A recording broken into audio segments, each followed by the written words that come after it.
asked me on Twitter, why didn't Jedd Fisch get the OC job? It's a good question, and I am here to give you the answer.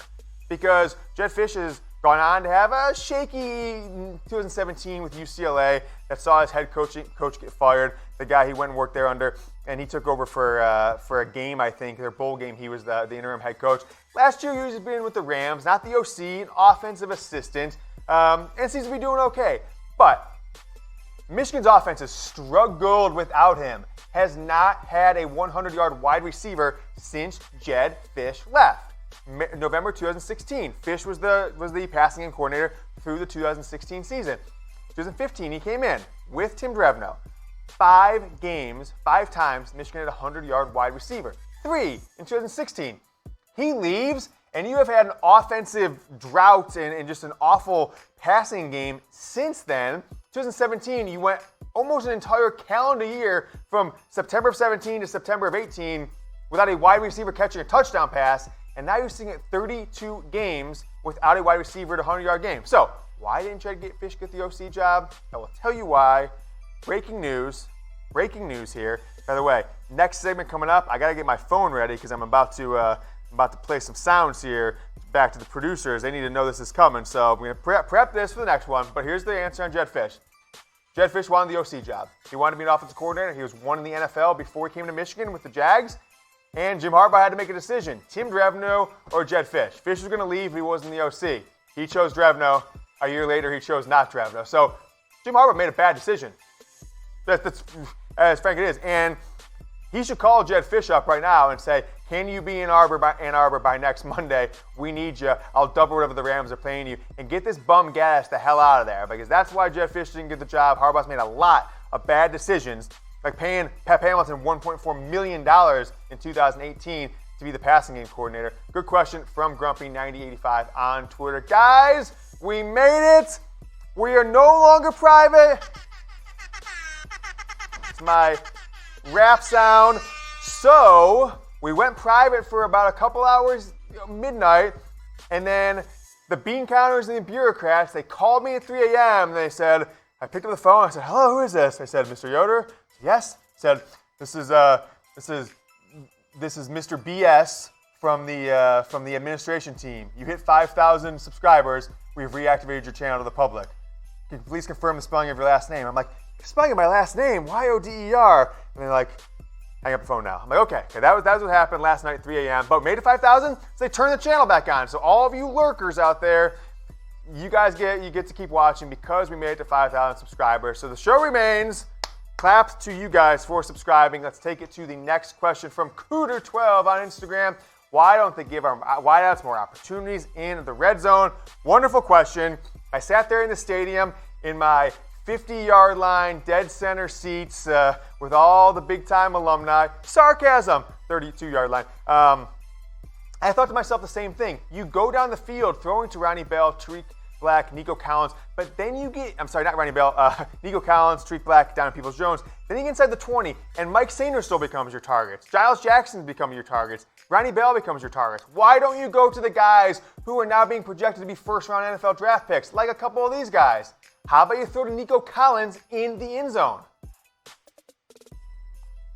And okay, Shea might overthrow Nico Collins here and there, and that happens, and yada, yada, yada, but why you overthrow Nico Collins one time, throw it to him again. Throw it to down in Peoples-Jones. Throw it to Tariq Black in the red zone. Michigan with 2 red zone passing touchdowns this season through 5 games. That is an embarrassment. It's pretty simple, guys. I'm just going to break this down for you. If your quarterback's not being able to complete throws because it's bad routes, bad protection, they don't respect the running game, find ways to get him confidence with completion. Run some rub routes. Run some of those, what we call them, tunnel screens, whatever. 2-3 completions in a row, even if they're for 5 yards, 3 yards, can get the offense moving, get the defense off, balance a little bit. Then those deeper routes, then the routes you want to run start opening up a little bit. Michigan's doing nothing to put confidence in the quarterbacks, in the wide receivers, and that's why, I feel like the biggest problem right now that I can see is at his age, Josh Gash, 35, the only reason I can come up with how Michigan's offense has been so bad this year is he didn't play enough video games as a kid. Because if you played Madden or college football at any time, You know what? Okay, cool. The defense is doing this. I'm going to do this. Like, I just don't understand how he could be making such bad play calls. Maybe it's the quarterbacks. Maybe it's the players. I think it is the coaching. How about this question from BKJ75? Why is Zach not running the ball more? And by the way, some of these questions came before the Iowa game. I didn't get to film my Q&A last week, but I think this one did come before. So, Zach Charbnnet, as I reported, injured. Seems to be they went the pain management route. So my initial intel that he's going to be out for 3 to 5 games with surgery turned out to be incorrect. Nevertheless, he was injured. I'm not a doctor. I wasn't in the room, but maybe I talked to the doctor afterwards. Sarcasm. Okay, so 8 carries in the opener, 33 against Army, 2-5-13. If anyone thinks Zach Charbonnet was not injured, you're just lying to yourself at this point. He was, and that's the reason why he hasn't got the carries. I don't understand why they risked him. Would they have missed Zach Charbonnet in any of these games? Wisconsin, Rutgers, Iowa. Would they have missed him at all in any of those games to not sit him down, not get him healthy for Penn State next week, not get him healthy for Notre Dame 2 weeks from Saturday? I don't understand why you didn't give him a 4-week break and bring him back healthy, even if we need surgery. Apparently it was light enough surgery that he could come back. I couldn't tell you. But Zach Charbonnet, carries have gone off a cliff since he got injured after the Army game.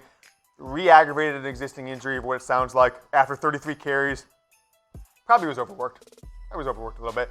And we'll see what happens in Illinois. I don't think they should play him tomorrow. I really don't. If he gets in the game, I just think it's another coaching blunder by Jim Harbaugh and the staff that he's put together of guys in the mid-30s on the offensive side of the ball. But I want to ask you guys this question. Which college football team do you dislike the most? For me, it's pretty obvious. It's Ohio State. Although sometimes I find myself, following them more because they seem to be more exciting. Not following more than Michigan, but following more than I have in the past this year because, gosh, they're just fun to watch play football this year, but I still hate them. Well, I'm going to lose every game, rooted for them against Michigan State. I hear some of you guys people saying you dislike Alabama or you dislike Michigan State, and it's confusing to me. So I want to know which college football team do you guys dislike the most? For me, it is Ohio State. How about Wolverine Country on Instagram? Which player has been the biggest surprise so far this year? To me, so far this year. And it was tough because I'm not sure if anyone, and I kind of tried to go the positive route. Honestly, the biggest surprises are probably the offense. All the players are not very good, but I'm trying to go with the surprise in the good way. Like, yeah, surprise. And it's been Vincent Gray. Didn't play last year, redshirted, came in. And although he didn't get pushed into a starting role because Ambry Thomas came back from his medical issue much sooner than many expected, I think Vincent Gray, when I see him out there, been to 2 games in person, obviously watched the other ones on TV, he looks much better than some of the third cornerbacks Michigan's rolled out there in the Jim Harbaugh era. Some of the guys that were getting smoked by Ohio State last year, of course.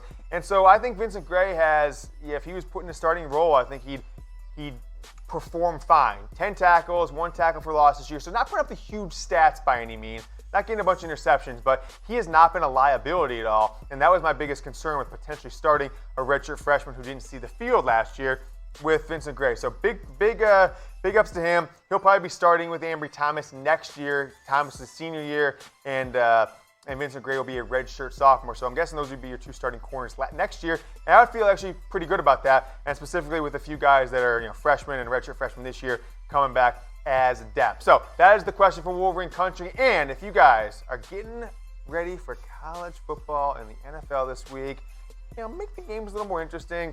Put some cash on it. You just got your paycheck maybe. Put $20, $50, $100 on some games. Bet on Michigan. Do it. Bet DSI. Chatsports.com/bet. Get you a 120% deposit bonus. The best deposit bonus out there using promo code GOBLUE. We got it just for you guys. So go ahead and go with BetDSI. It's where I'm placing all my bets. Whole team here at Chat Sports. Go ahead and get started at BetDSI. Chatsports.com/bet. Promo code GOBLUE. Tommy _1432. Do you still think Shea is our guy? He underthrew a lot of receivers in every game this year. Look, I'm going to believe that Shea's been injured, but he hasn't looked great, right? I think Shea Patterson himself would say, hey, are you playing the best of your ability? He probably is going to say no. I think anybody close to him is going to say the same thing. But what's changed? This new offense, this new speed and space, it's not working. Shea did well with Mississippi when Mississippi was going through all kinds of chaos, right? With an interim coach and all this stuff. he still performed well. Performed well when he was thrown in there as a true freshman when he wasn't expecting to play. Performed well last year with no offensive coordinator. Remember, Michigan, no offensive coordinator last year. Shea looked a hell of a lot better than he does with an offensive coordinator, but he's passing for more yards this year, kind of out of necessity sometimes, and Michigan basically is not running the ball at all when last year they had a 1,200-yard receiver or running back in Hinton, so he didn't need to run the ball, pass the ball as much. But look at the touchdowns. More last year, less interceptions last year. He's got a few rushing touchdowns, but those are kind of gimmies against Rutgers. But, the biggest area I'm seeing this year, too, outside of the lack of confidence, is the fumbles. 4 fumbles lost in those first 2 games. So I think Shea's still the guy, but I am willing to concede that I don't think it's a bad thing for if Shea were to get injured or if he just does not perform in the future. There's no reason not to give McCaffrey, if he's healthy, Joe Milton, snaps in the first half, drives, 2 drives in a row. Shea goes in, they score a touchdown. Maybe Michigan's up 10-0. Okay, Joe, you were in for the next 2 offensive drives, no matter what. Why would you not do that? It makes no sense to me at all. So get some backups, some real reps, see if they can do anything different. If they provide a spark, this offense needs it, because after Saturday, there is a reckoning coming to Michigan football like you can't believe, and that is 4 games out of the last 6 of teams that probably will beat Michigan if you had to ask me right now, if you asked me to place money on it. Michigan State, Penn State, Notre Dame, and Ohio State. All right, next question from Anthony Rice. I think I spelled his name wrong when we pulled this, so if I did, I apologize. I think it's Anthony Wright Fitness, whatever. I apologize for you. Great guy to follow on Instagram if you're trying to get swole like me. Why are we playing 250-pound defensive linemen when we have guys like Mazi Smith and Chris Hinton? I don't know the answer to this. Now, Michael Dwumfor coming back was a huge boom to this defensive line, and they have looked like a whole new team with Dwumfor in the game. Against Rutgers, against Iowa, certainly not your big-time offensive powerhouses of the world, but you're playing this 3-man offensive line prior to him coming back, and it wasn't working at all. So I think you need to get these guys in the game. I was told Mazi Smith and Chris Hinton had passed up a couple of the guys and certainly passed up Ben Mason to get in the 2 deep. But with your starting 4 of Hutchinson, Kemp, Dwumfor, and Kwity Paye, those guys are probably playing too many snaps. I don't understand why they're not getting Mazi Smith and Chris Hinton more playing time. Mazi won another game against Iowa, not getting there. Doesn't make another sense. And I keep saying Mazi. Why do I keep saying Mazi? Yoder, we changed his name. It's Maizi Smith. Maizi Smith needs to get in the game. If he doesn't get in the game against Illinois, then you're going to color me perplexed. I'm just not going to know what to tell you at this point. It either means that he's got an injury that no one has really heard about, or the Michigan offense or the Michigan coaching staff just doesn't want to play him for some reason. So I'm not sure what the deal with Mazi Smith is, but we will see against Illinois, because they certainly need some depth on the defensive line. I don't think you're going to get those 4 guys to play every snap against Penn State, against Notre Dame, Michigan State, Ohio State, and get no relief like they've been basically not getting at all, especially in the interior for the next 6 games after Illinois for the rest of the year. Guys, BetDSI is our presenting sponsor. They're the guys, because I make so much money betting the website, I can afford this $200,000 turnover chain. So go and get started. Joking, it's not really that. This is the 200,000 one is on my desk. This is the replica, of course. But this thing is a pretty good record. When I went 1 game, I took it to the Big House Saturday. Michigan, 1 turnover, Iowa 4. But if you want to make some money betting on college football, betting on Michigan, betting on the NFL, do it BetDSI. Promo code GoBlue, 120% deposit bonus. Go to chatsports.com/bet to get hooked up and make your first deposit.